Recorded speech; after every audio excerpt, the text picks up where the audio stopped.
Kalau orang ilmunya luas, Pak, dia akan banyak bertasamuh, berlapang dada dengan berbagai macam perbedaan dan perselisihan. Selama perbedaan itu dalam koridor, dalam batas-batas yang tidak keluar dari Islam, maka dia akan toleran. Dalam urusan inilah orang yang berilmu hakikatnya seperti itu. Semakin mendalam ilmunya, dia semakin merunduk, begitu kan.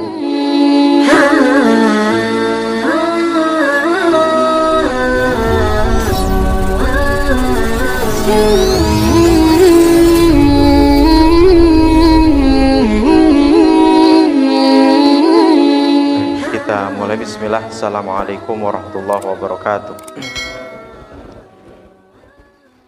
Alhamdulillah, salatu wassalamu ala rasulillah wa ala alihi wa sahbihi wa man wala. Qala Allah ta'ala fil Qur'anil Karim, ya ayyuhalladzina amanu taqullaha haqqa tuqatih wa la tamutunna illa wa antum muslimun. Allahumma shalli wa sallim wa barik ala nabiyyina Muhammadin wa ala alihi wa sahbihi wa man tabi'ahum bi ihsani ila yaumiddin, amma ba'du. Baik, Bapak sekalian, hadirin jamaah kajian bukan Allah Subhanahu wa taala. Pertama dan yang paling utama adalah kita panjatkan puji serta syukur kita kepada Allah Subhanahu wa taala. Pada kesempatan malam hari ini Allah limpahkan rahmatnya, karunia-Nya serta nikmat-nikmatnya, terutama adalah nikmat sehat dan nikmat waktu luang. Dua nikmat yang banyak dilupakan oleh orang, banyak melalaikannya. Dengan sehat bukan untuk taat, sehatnya tidak mendatangkan al-afiyah, tidak mendatangkan keselamatan. Maka paling tidak di saat kita duduk bermajelis ilmu seperti ini, hisab kita nanti di hadapan Allah itu aman, Pak. Semakin banyak kita gunakan waktu kita dalam thalabul ilmi, dalam ketaatan, dalam ibadah, hakikatnya hisab kita nanti ringan, begitu. Tapi yang jadi masalah itu kalau kita tidak disibukkan dalam kebaikan, dalam ketaatan, pastinya hisab kita itu ya agak bermasalah nanti, begitu kan.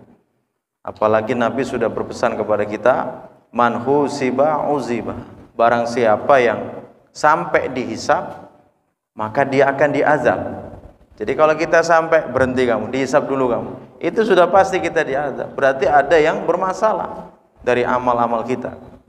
Kemudian saat itu Bunda Aisyah bertanya, bukankah seseorang nanti akan fayuhasabu hisaba yasir, akan dihisab dengan hisab yang ringan? Nah, saat itu Nabi menjawab, innama dzalikal arad ya Aisyah, innama dzalikal arad, wahai Aisyah, hari itu adalah hari di mana buku catatan amal, lembaran amal itu ditampakkan kepada kita.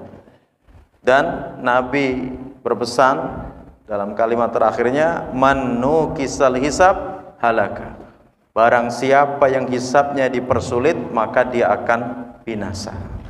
Nah, sekarang dalam satu hari ini kira-kira yakin Kak waktu kita itu untuk ketaatan semuanya, Pak, gitu kan.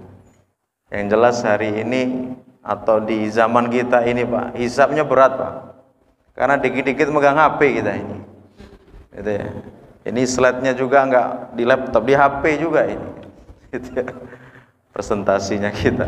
Artinya kita banyak berinteraksi dengan HP, kalau tidak benar-benar untuk kebaikan, nah itu berat juga itu hisabnya nanti di sisi Allah Subhanahu wa taala. Maka alhamdulillah malam hari ini kita isi dalam ketaatan, dalam thalabul ilmi. Mudah-mudahan ini akan memperberat timbangan amal soleh kita insyaallah Subhanahu wa taala.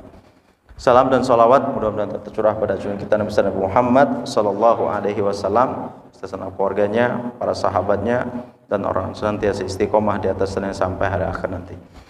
Baik, Bapak sekalian, pada malam hari ini kita akan membahas tentang keutamaan ya daripada amalan-amalan yang dikerjakan di bulan Zulhijjah, di awal bulan Zulhijjah. Ini terkhusus untuk 10 hari pertama ya. Ini dalam hadis riwayat Tirmidzi, Rasulullah SAW bersabda, ma min ayam al-amalu salih fihinna ahabba ilallahi min hadil ayam al-ashr. Jadi tidak ada hari-hari yang amal soleh di dalamnya itu lebih dicintai oleh Allah Subhanahu wa taala melainkan pada hari 10 awal di bulan Zulhijjah. Nah, saat itu para sahabat bertanya, "Ya Rasulullah, wal jihad fi sabilillah?" Meskipun dengan amalan jihad begitu ya. Maka Nabi di saat itu menjawab, ya, walal jihadu fi sabilillah, meskipun dengan amalan jihad. Illa rajulun kharaja bi nafsihi wa malihi falam yarji' min dzalik. Kecuali seseorang ya, berangkat dia berjihad dengan membawa harta dan nyawanya, Pak. Kemudian kembali tidak membawa apa-apa dari itu semuanya. Berarti mendapatkan apa? Kesyahidan di jalan Allah. Jadi kalau dia mendapatkan kesyahidan, oke, itu memiliki keutamaan yang tinggi. Tapi selama dirinya berperang dan berjihad, ya masih pulang, Pak, selamat. Ini amalan perang itu, jihad itu masih bisa ditandingi dengan amalan yang kita kerjakan pada 10 awal di bulan Zulhijjah.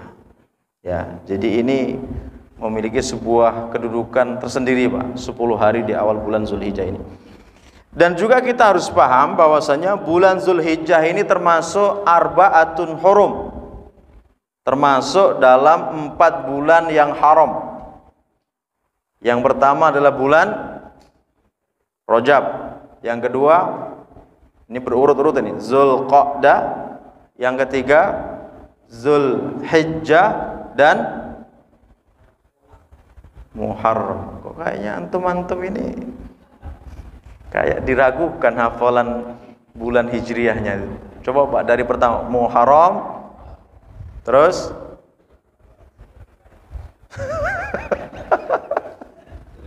Masya Allah, Muharram, Safar, Rabiul Awal, Rabiul Akhir, Jumadal Ula, Jumadah Tsaniyah, Rajab, Sya'ban, Ramadan, Syawal, Zulqa'dah,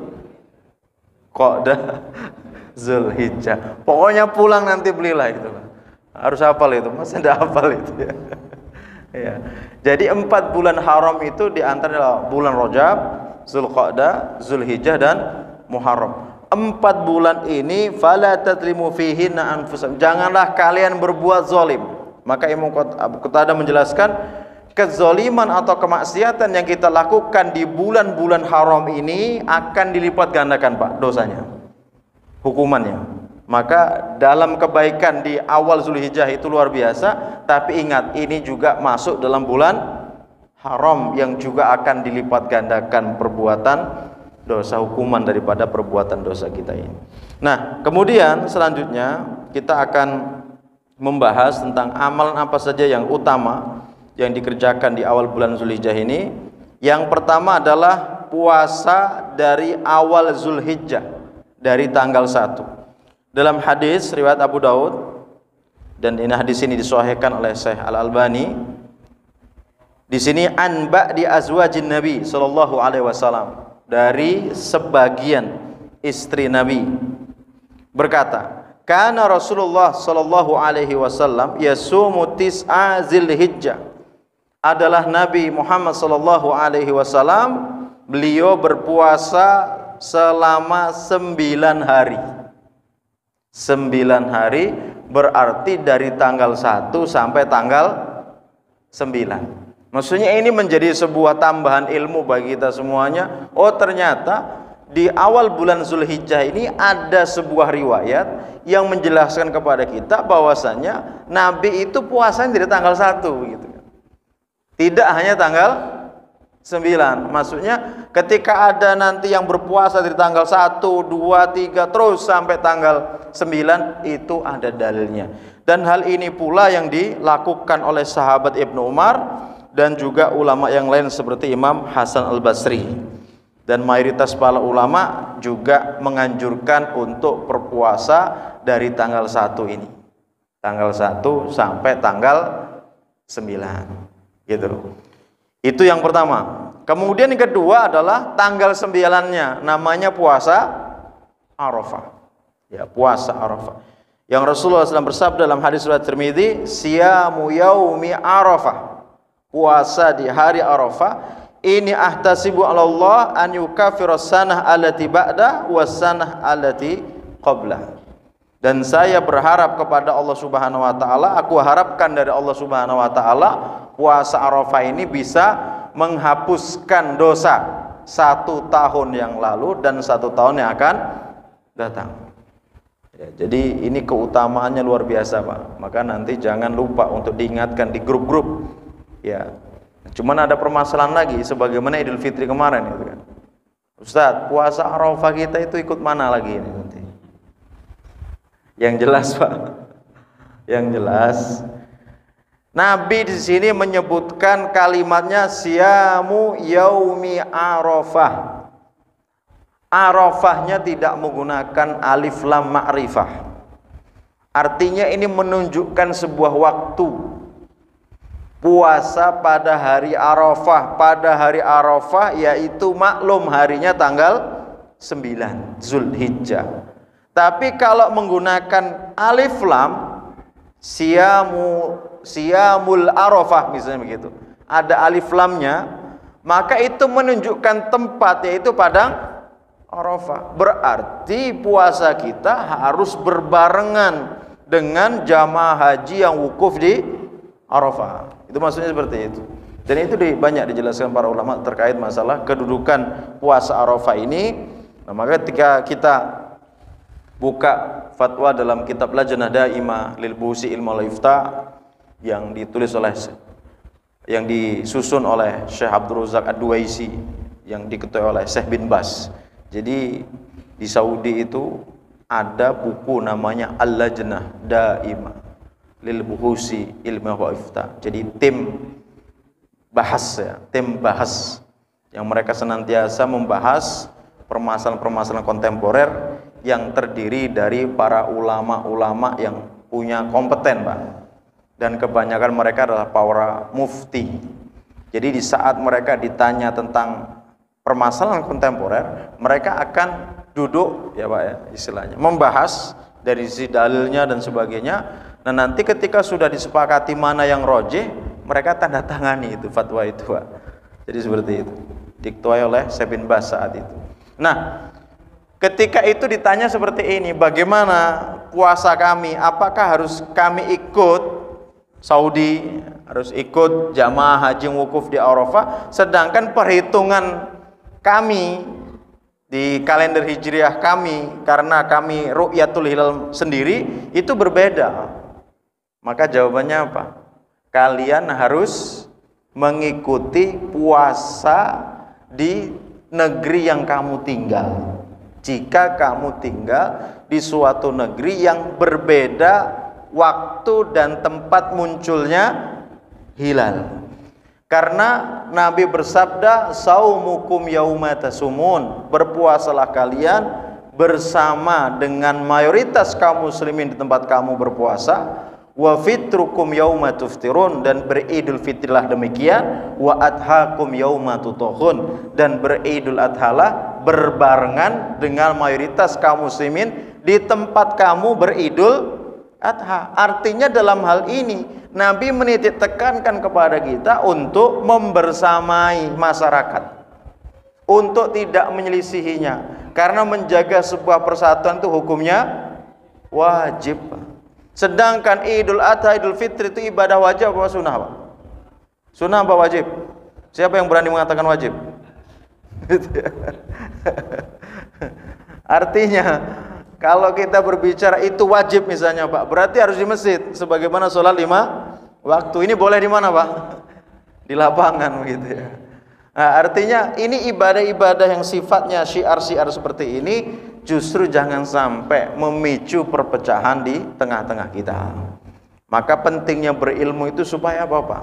Kita ini punya pandangan begitu kan. Pernah kita ini, saya masuk ke dalam masjid, ada orang itu sewot gitu, Pak ya. Dia keluar gitu. Saya masbuk saat itu karena safar mertua sendiri, Pak. Jadi tahu siapa-siapa di tempat kampung mertua. Tiba-tiba tuh nutup pintu jegar begitu kan. Imam nggak sah sholatnya tadi. Sambil itu keluar kata-kata begitu. Sholat nggak pakai peci tadi. Nah, setelah itu saya maju ke depan. bergabung maksudnya gitu. Saya lihat loh, imamnya pakai peci gitu kan. Mungkin pecinya hitam, bapak itu mungkin ngelihatnya nggak ini gitu Pak. Waduh ini repot. Berarti ada yang menjadikan peci itu wajib gitu loh Pak. Padahal namanya peci itu kan untuk menahan apa Pak? Rambut ini gitu kan. Biar nggak terurai ke depan. Maka yang pakai peci jangan malah keningnya ditutupi. Ini supaya terbuka Pak, karena di antara kewajiban kita sujud ada 7 anggota badan yang harus menyentuh langsung di tempat sujud. Yang pertama adalah kening dan hidung, ini satu paket. Jadi kalau pakai peci malah ditutupi keningnya, malah itu nggak sah nanti sholatnya begitu. Seperti itu. Waduh, bahaya ini yang seperti ini itu ya. Jadi melihat, kemudian ada lagi, pernah kita khutbah, karena khutbahnya nggak baca, langsung ada yang bergumam tuh macam-macam. Nggak sah Jumatnya ini. Khotib nggak baca. Waduh. Kalau kita lihat Nabi, mana ada Nabi membaca kan? Jadi rujukannya harus membaca itu kemana begitu loh Pak? Khotib itu harus membaca. Bila perlu khotib itu nggak usah baca. Kalau toh ada teks itu hanya untuk panduan saja, untuk urutan-urutannya saja. Kenapa demikian? Karena kalau membaca itu nggak bisa menjalankan sunnah berkhutbah. Nabi itu kalau berkhutbah apa Pak? Ihmaro ainahu, matanya itu merah. Ka'annahu mungzirul jaysh, seperti sedang memberangkatkan pasukan, seperti sedang berpidato di depan pasukan. Berarti kan gebu-gebu gitu Pak. Itu khutbah Jumatnya Nabi gitu kan. Tapi jangan dipraktekkan di Solo Pak. Dipraktekkan di Solo sana, Sukoharjo sekitar sana, kan mereka puji dan syukur tumateng Allah kan gitu kan. Wow begitu. Ketika kita innal hamdalillah, kaget mereka itu. Ini khutbah apa mau ngajak gelut gitu kan. Itu mereka gitu kan. Tapi kalau di Lampung cocok yang keras-keras itu gitu. Cocok. Nah, tujuannya apa? Supaya jamaah ini enggak monoton. Kalau membaca itu kan monoton. Cenderungnya begini nanti. Assalamualaikum warahmatullahi wabarakatuh. Apalagi Assalamualaikum warahmatullahi wabarakatuh. Sudah langsung begitu. Cobalah. Tapi kalau antum Assalamualaikum keras begitu kan, apalagi lantang, itu begini, ngantuk dikit begini lagi begitu kan. Yakinlah itu. Apalagi antum sudah kelihatan senior yang khotib itu kan Pak, punya wibawa, sambil kenapa itu umat Islam masa sambil gebrak begini biar bangkit lagi itu Pak. Benar. Silakan. Insya Allah takmirnya nggak marah itu Pak. Salah takmir nggak marah. Nah artinya ketika kita banyak jalan, banyak belajar, banyak kita melihat ke sana kemari, kita punya pandangan. Kalau orang ilmunya luas Pak, dia akan banyak bertasam, berlapang dada dengan berbagai macam perbedaan dan perselisihan. Selama perbedaan itu dalam koridor, dalam batas-batas yang tidak keluar dari Islam, maka dia akan toleran. Dalam urusan inilah orang yang berilmu, hakikatnya seperti itu. Semakin mendalam ilmunya, dia semakin merunduk begitu kan. Biasanya kalau yang baru belajar barusan itu Pak, yang kadang-kadang nggak bisa itu, azan nggak bisa dilakukan, bid'ah. Waduh, ustadznya aja nggak berani begitu Pak. Ini jamaahnya bid'ah gitu. Kamu ngaji sama-sama, Ustadz Faiz, waduh repot, kena juga nih saya. Padahal kita nggak ngajarkan adab yang begitu, negur cara seperti itu begitu kan. Nah inilah oke lah. Artinya dalam hal ini supaya kita, ya misalnya seperti ini, kita kaji tentang puasa Arafah. Oh ternyata ulama Saudi saja menganjurkan untuk puasa mengikuti mayoritas kaum muslimin di tempat kita berpuasa. Idul Fitrinya juga demikian. Jadi tidak semata-mata berpatokan dengan Saudi. Syekh Utsaimin juga demikian. Syekhul Islam Ibnu Taimiyah juga menganjurkan demikian, untuk menyerahkan itu kepada masing-masing negeri yang memang berbeda tempat munculnya hilal kan begitu Bapak sekalian. Maka nanti pada tanggal 29 Zulqa'dah ya, sore harinya akan diadakan ru'yatul hilal. Jika nampak tuh hilal berarti bulan Zulqa'dah hanya 29 hari. Tanggal 30-nya sudah 1 Zulhijjah. Kita ingatkan, kalau sudah masuk tanggal 1 Zulhijjah berarti antum yang mau berkurban tidak diperkenankan mencukur rambut dan memotong kuku. Jadi silahkan ditandai di tanggalan itu. Kapan mau cukur, kapan mau motong kuku. Kalau enggak dipotong, Pak, nanti panjang bener itu, Pak, kuku, Pak. Ya, kalau antum abaikan itu, apalagi rambutnya sudah panjang, belum cukur gitu kan, 10 hari lagi tambahnya kan. Gitu. Tapi ini bagi yang berkurban.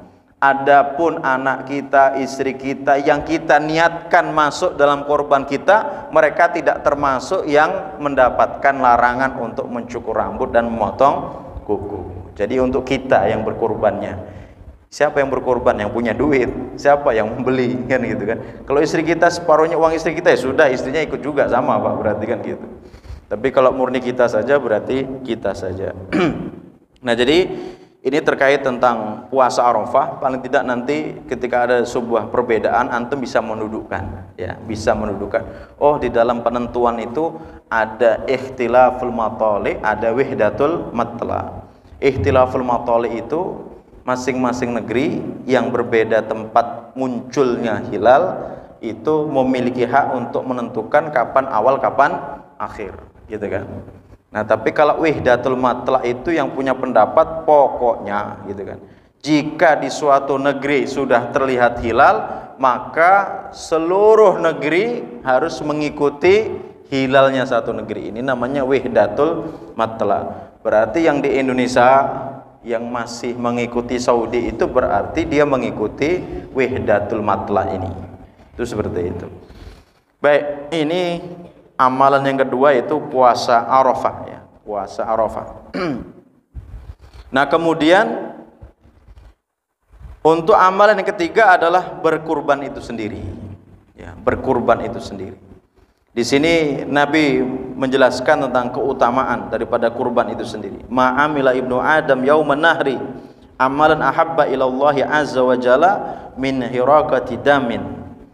Tidak ada suatu amalan yang lebih dicinta Allah Subhanahu wa taala, ya, pada yaumun nahri, pada hari penyembelihan, kecuali menumpahkan darah, yaitu apa? Menyembelih hewan kurban. Wa innahu la ya'ti yaumal qiyamah biquruniha wa azlafiha wa asy'ariha. Dan sesungguhnya hewan kurban itu nanti akan datang pada hari kiamat dengan tanduk-tanduknya, dengan bulu-bulunya dan tulang-tulangnya, Pak. Jadi nanti akan menghadap Allah dan akan bersaksi di hadapan Allah Subhanahu wa taala untuk kita semuanya. Ada sahabat lagi yang bertanya, apa yang kita dapatkan dari hewan kurban itu ya Rasulullah? Rasulullah menjawab, pada sehelai, inna likulli sya'ratin hasanah, ya. Jadi pada sehelai rambutnya atau sehelai bulunya itu terdapat satu kebaikan. Kalau kambing itu bulunya berapa itu? Jadi kalau antum bisa menghitung, itulah itulah pahala kita berkurban nanti di sisi Allah Subhanahu wa taala. Tapi paling tidak semangat kita berkurban itu semangat untuk bisa, ya, mewujudkan dalam diri kita ini rasa untuk berbagi kepada yang lain. Maka sering diartikan kurban itu kan untuk memutus kebahagiaan dalam diri kita, kan begitu kan. Meskipun ya lagi-lagi ini disesuaikan dengan kemampuan. Kalau memang tidak mampu ya jangan dipaksa-paksa. Ya, tidak mampu. Dan para ikhwan yang lain untuk bisa menahan lisan.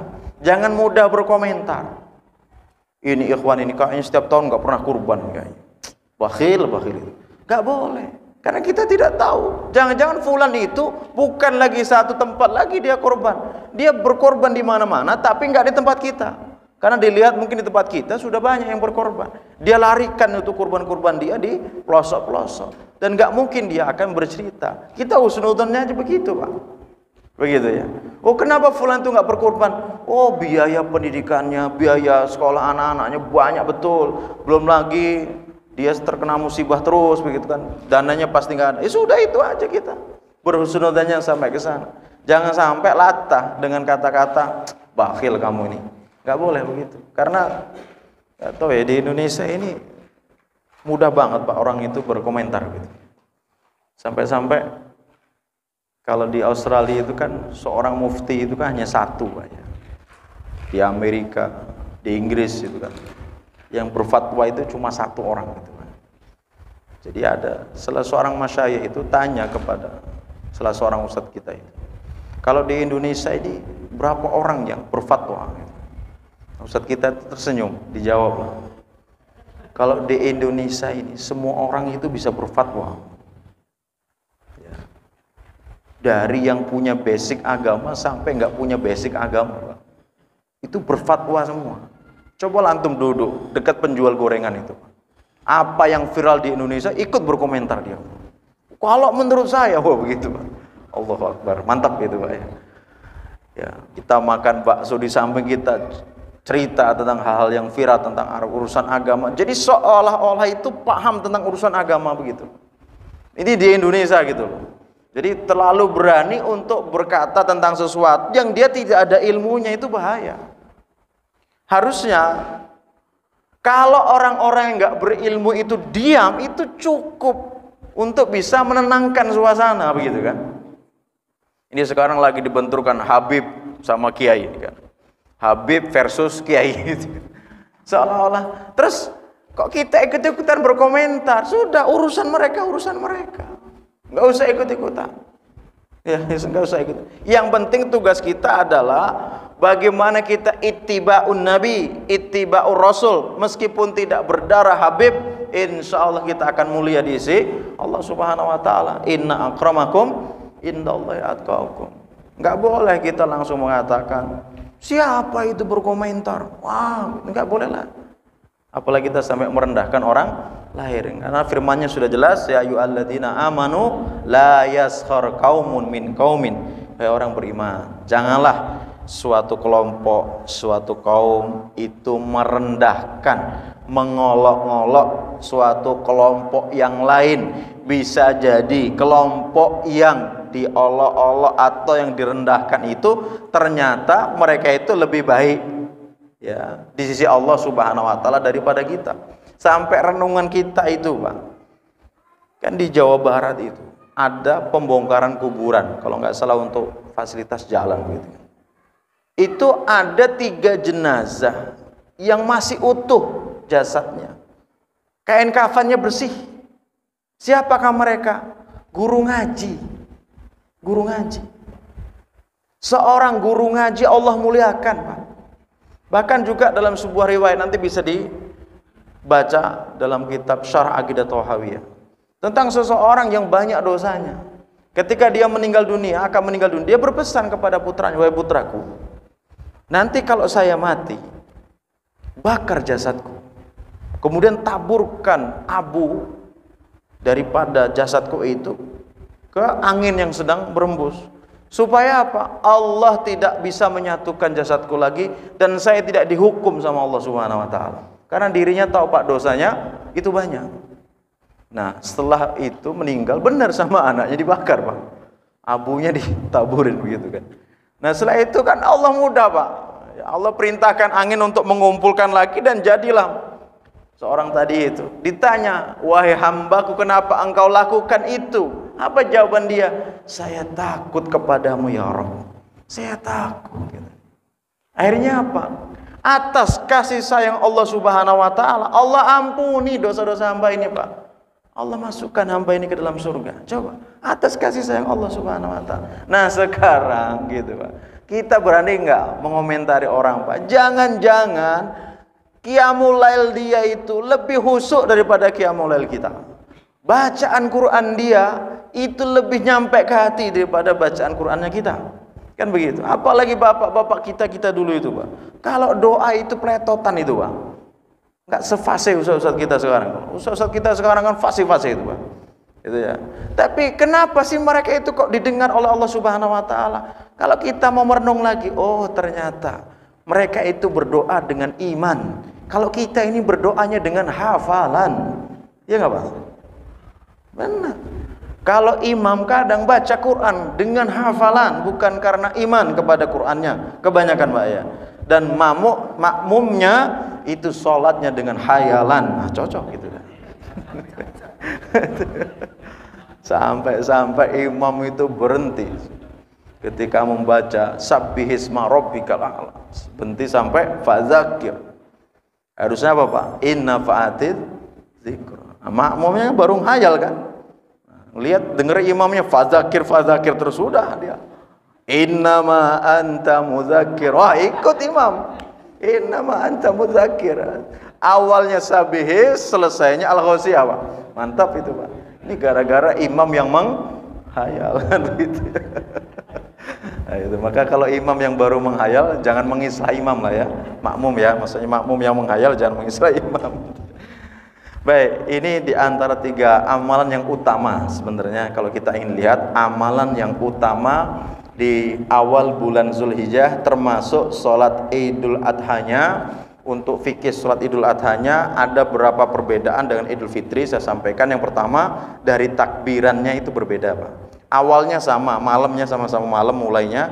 Tapi kalau Idul Fitri itu ketika imam ya sholat Id naik ke mimbar selesai, itu sudah batas terakhir untuk takbiran untuk Idul Fitri. Nah, adapun Idul Adha itu berlanjut sampai hari-hari tasyrik, tanggal 13 asar sore hari itu masih boleh. Ya. Kemudian perbedaannya lagi, kalau Idul Fitri itu kan artinya apa? Id itu kembali, Fitri itu makan, bukan kembali suci. Ini istilah-istilah yang seperti ini perlu diluruskan. Yang mau kembali suci itu siapa? Jamaah haji itu, Pak.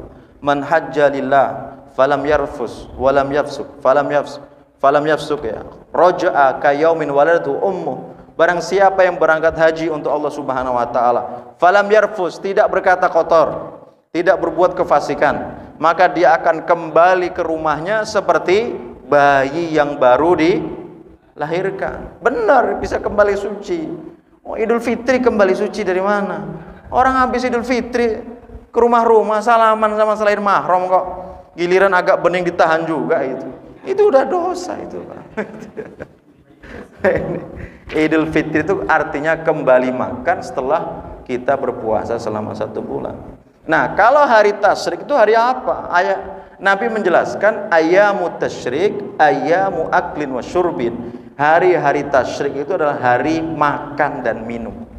Berarti apa? Harusnya Idnya kita itu lebih meriah Idul Adhanya, Pak, bukan Idul Fitrinya harusnya gitu ya.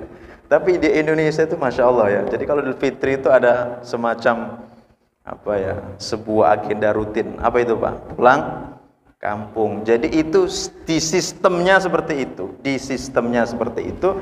Meskipun kalau kita mau agak berbicara makan, kalau Idul Fitri, Pak, kalau nggak punya duit, nggak bisa beli daging, nggak bisa makan daging. Kalau Idul Adha, Insya Allah bisa makan daging. Apalagi 3 hari itu termasuk hari yang juga dilarang untuk puasa. Kalau Idul Fitri cuma sehari. Kalau Idul Adha, hari itu sendiri tambah 3 hari, 4 hari itu. Silahkan makan minum, silahkan lah itu.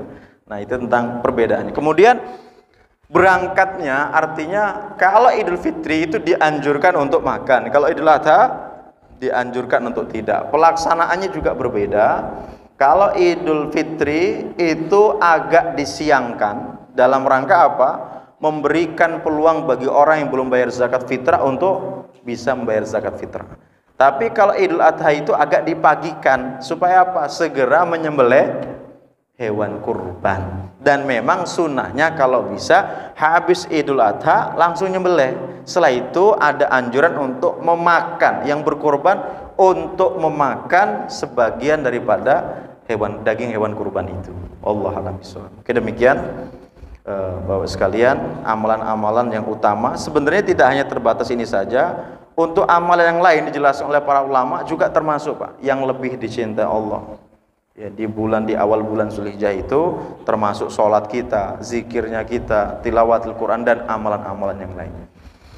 Mungkin demikian, masih ada waktu berapa menit ke depan, kalau ada yang ditanyakan kami persilahkan. Fadhil.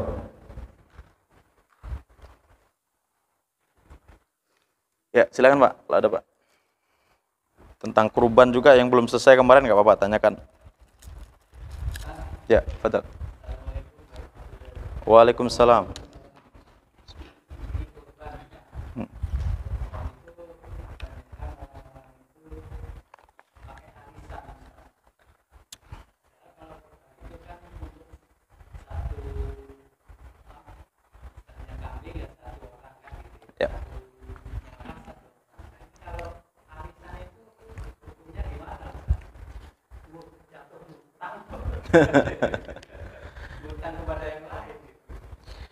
Baik.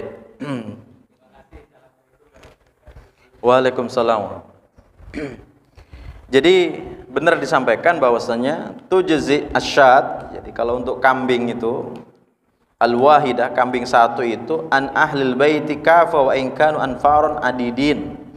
Jadi kalau yang berkorban dengan kambing itu untuk satu orang dan boleh diniatkan untuk anggota keluarganya meskipun jumlahnya banyak di sini. Wa in kanu anfarun adidin, meskipun jumlah keluarganya itu banyak. Nah, adapun untuk sapi atau onta itu diangkat oleh 7 orang atau berserikat, boleh berserikat dengan 7 orang. Ini batasan maksimal untuk sapi 7 orang, Pak. Artinya begini, kalau yang arisan itu istilahnya ada hitungan, Pak. Hitungan misalnya, ini yang arisan yang ikut orang 10. Pokoknya setiap tahun nanti 1 sapi. Misal nih, Pak. Berarti ini kelas berat, Pak. 1 orang ngangkat 1 sapi gitu kan, misal. Nah, kalau misalnya sapi yang diangkat itu 20 juta, berarti 1 tahun itu per orang masing-masingnya berapa?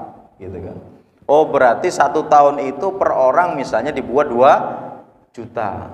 Nah, nanti sudah ada, nggak usah dikocok lagi, Pak. Sudah langsung aja namanya muncul pertama, kedua, ketiga, keempat. Berarti tahun ini yang mendapatkan kurban fulan. Boleh apa tidak? Boleh. Karena hakikatnya berkurban dengan hutang itu boleh, Pak.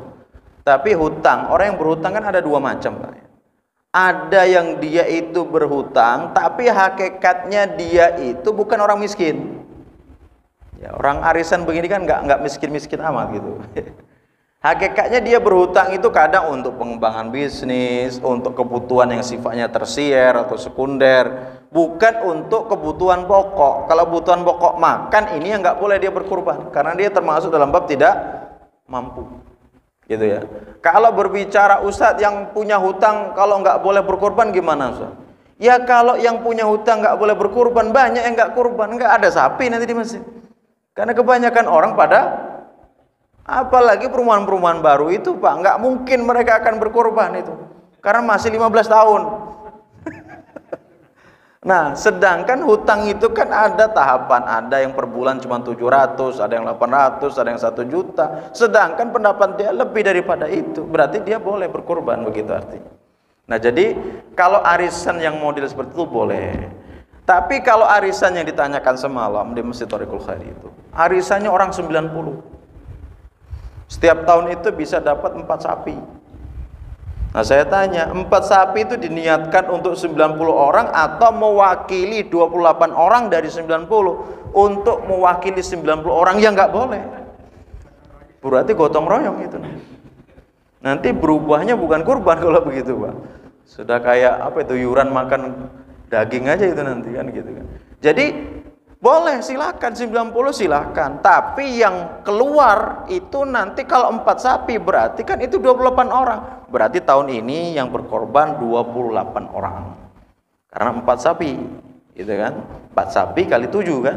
28 orang. Itu boleh, tapi kalau diniatkan untuk 90, terus 1 sapinya berapa patungan orang gitu kan?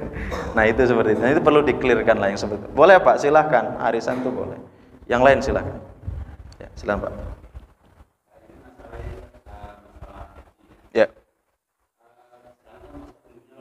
Ya.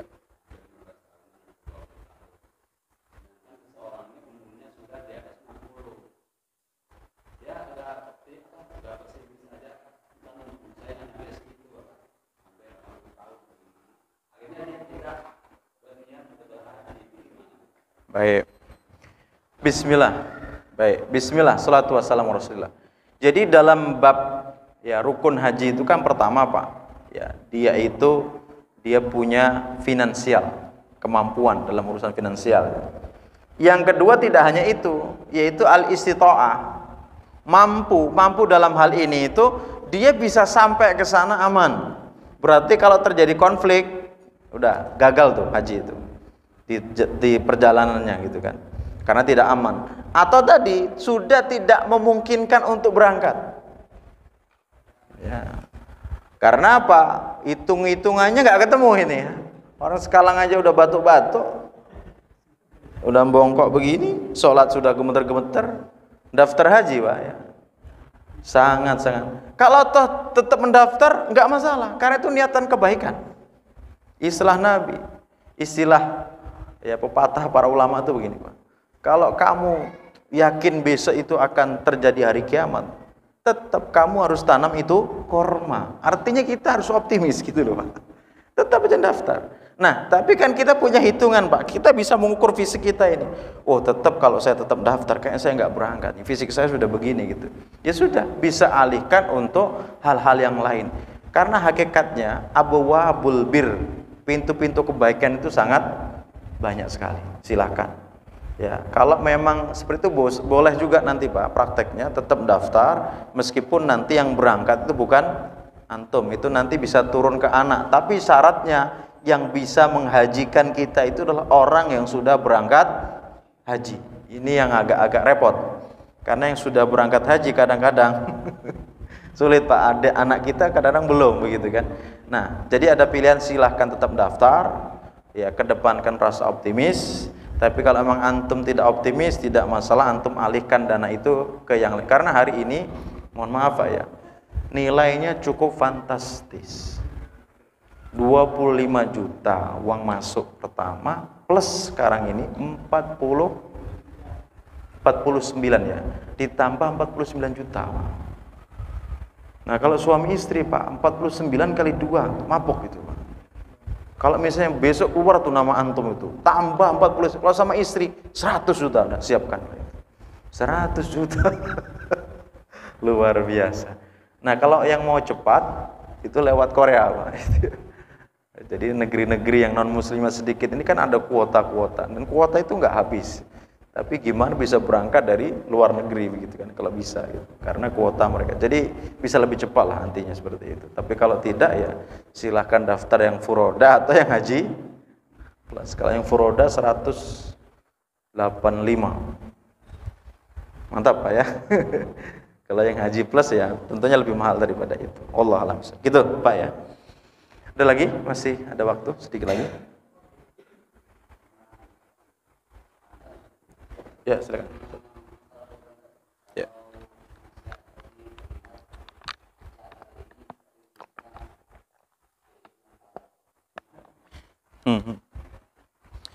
Baik. Jadi ini permasalahan dari apa kalau bahasa kita dari tahun ke tahun lah ya.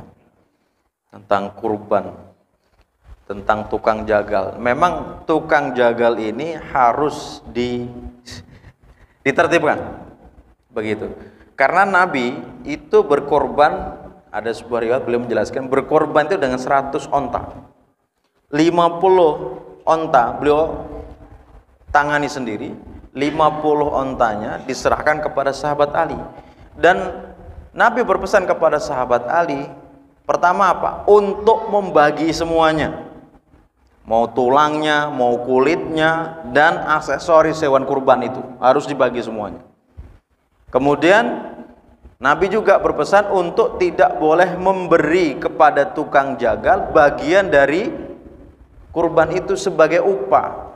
Karena ternyata begini, benar juga banyak yang berpendapat begini. Kalau kita jadikan kepala sapi kita yang kita berkorban itu untuk upah, berarti kurban kita ini nggak sempurna. Jadi kalau sapi itu sapi tak berkepala gitu kan, belum utuh kurban kita, nggak sempurna. Bener juga saya mikir, oh iya ini saya ambil untuk upah, berarti saya berkurban ini belum seutuhnya sapi gitu kan. Kalau kepala plus kaki plus buntut ya sudah, berarti antum berkurban dengan sapi tanpa kepala, tanpa kaki, tanpa buntut kan gitu. Nah, maka tidak diperbolehkan. Maka kalau toh ada perjanjian dengan tukang jagal, langsung sampaikan, Pak, ini tidak ada upah kepala, tidak ada upah kaki, tidak ada upah macam-macam. Kami akan mengupah Bapak dari uang kami, bukan dari hewan kurban. Harus sampaikan begitu. Ya. Kalau mereka tetap begini, ya sudah cari yang lain. Jamaah-jamaah masjid ini sudah terampil-terampil kok saya lihat. Kalau cuman ngelepet-ngelepet begitu ya. Itu ya. Dan kalau bisa nih Pak ya, yang menyembelih, kalau antum ragu kepada tukang jagalnya, jangan diserahkan nyembelihnya itu kepada mereka. Apalagi potongan-potongannya dukun Pak, jangan. Saya khawatir nggak sholat 5 waktu dia Pak. Padahal Syekh Utsaimin jelas menegaskan, nanti bisa dirujuk dalam majmu' fatwa beliau, yang tidak sholat 5 waktu sembelihannya tidak halal. Ayo, kalau sampai mereka yang diundang, mereka yang menyembelih ternyata nggak sholat 5 waktu Pak, tuh bahaya itu. Maka panitia benar-benar harus cari tukang penyembelih. Gak usah jauh-jauh, udah jamaah ini saja yang sholat 5 waktu. Masalah nanti yang lebet, yang nanti motong-motongin, nyacah-nyacah, serahkan ke mereka itu Pak. Tapi yang menyembelih sudah antum. Yang penting goloknya jangan harga 50.000, jangan 100.000. Kalau bisa di atas 1 jutaan lah goloknya itu. Karena kalau yang golok yang bagus itu Pak, kena gajinya itu Pak, nggak berhenti Pak, nggak nempel, nggak lengket. Sapi itu bukan PNS tapi bergaji dia itu. Ya, jadi berhenti. Tapi kalau yang bagus itu Pak, nggak akan nempel di besinya itu, langsung bisa masuk cas begitu Pak. Nggak usah panjang-panjang, segini aja, cepat itu kan, untuk bisa masuk sampai memotong 2 saluran makan dan saluran pernafasan. Jadi seperti itu Ustaz ya. Jadi untuk yang tukang jagal ditertibkan, dan sudah berusaha bagaimana yang terlibat dalam panitia untuk amanah dengan hewan kurban itu. Di antara bentuk amanahnya apa? Kalau bisa datangnya jangan hari sebelum hari hanya. Itu resiko besar Pak. Kalau kambing itu lepas, sapi itu lepas, bahaya itu Pak. Kalau tidak, ngikatnya salah, kelilitlah kakinya, pagi-pagi dilihat pincang, nggak sah. Itu tugas panitia, maka berat yang ditunjuk jadi panitia itu. Tapi bukan berarti setelah ini nggak ada yang mau jadi panitia, gitu kan. Dan juga harus tertib terkait aksesoris dari hewan kurban itu. Nggak boleh berinisiatif ambil torpedonya lah, ambil ini, sudah semuanya cacat, bagi semuanya udah. Jangan ada yang ngambil. Kalau mau puas ngambil sudah, nanti beli kambing sendiri, kurban di rumah sendirilah, silahkan. Mau diambil apapun silahkan lah antum. Allah a'lam bishawab. Demikian Ustaz ya, mudah-mudahan bermanfaat. Mari kita tutup kajian kita dan mengucap hamdalah dan doa kafaratul majelis. Alhamdulillahirabbil alamin. Subhanakallahumma wa bihamdika asyhadu an la ilaha illa anta astaghfiruka wa atubu ilaik. Wassalamualaikum warahmatullahi wabarakatuh.